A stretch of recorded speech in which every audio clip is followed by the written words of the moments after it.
All right, this is an HR diagram. HR stands for Hertzberg-Russell diagram, and it's a way that we chart the life cycle of a star. As stars age, they cool down. Just like as a fire burns on throughout the night, it eventually cools down and goes out, and that's exactly what happens to stars. The vast majority of all stars in our universe are in what is called the main sequence, and that's where our sun is. Now our sun is approximately right here, and it's average in size, it's average in temperature, and it's just average altogether, so it's dead center of this HR diagram. Now we have two axes, just like we do on any graph that we're graphing. This one is basically, it means brightness. Now the higher up you go, the brighter the stars appear to us. And the lower you plot the stars, the dimmer they are. Remember that dimness is the opposite of brightness.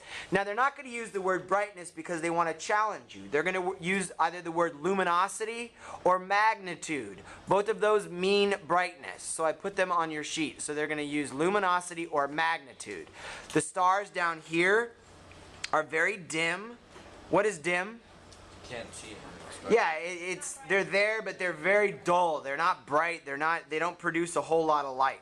By the way, the only things in space that really produce light are stars. So that might be a question. And remember, I'm teaching at an 8th grade level, so you don't need to know all of the true dynamics of space. You just need to know that stars do produce light.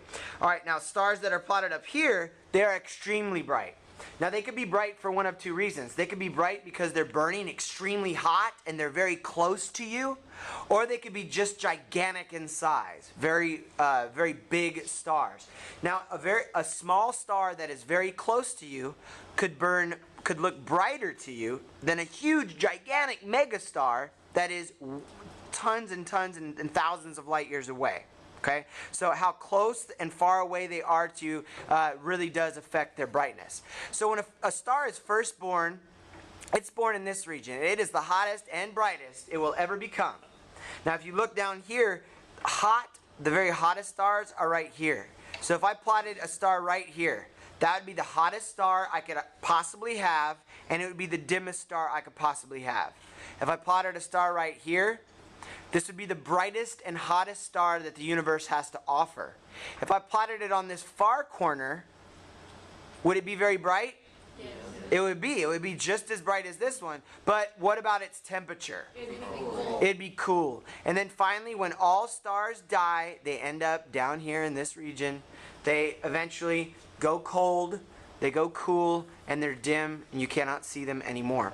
So as a star gets born, like I was saying before, it comes in this region.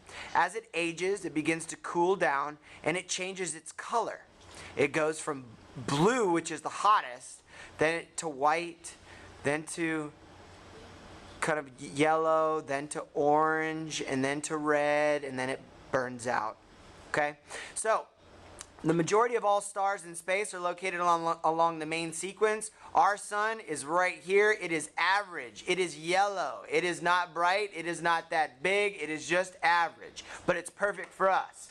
Now, which star is brighter? Our sun or this star? Yes. It's the same. Okay, it's not the same. It's the same in temperature. Glad you messed up. It's the same temperature, but star A would be brighter than our sun, which is right there. All right, now which one is hotter? Our sun or B? B. Okay, good, because you're following along there. Which one's brighter, our sun or B? They're the same.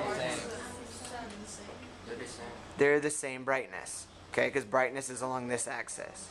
All right, now what is brighter? C or B? C. Okay, now look closely. Which one is hotter, C or B? C.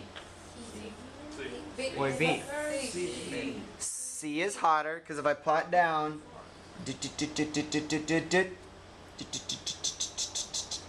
and hotter goes this way. So C would be hotter and C would be brighter.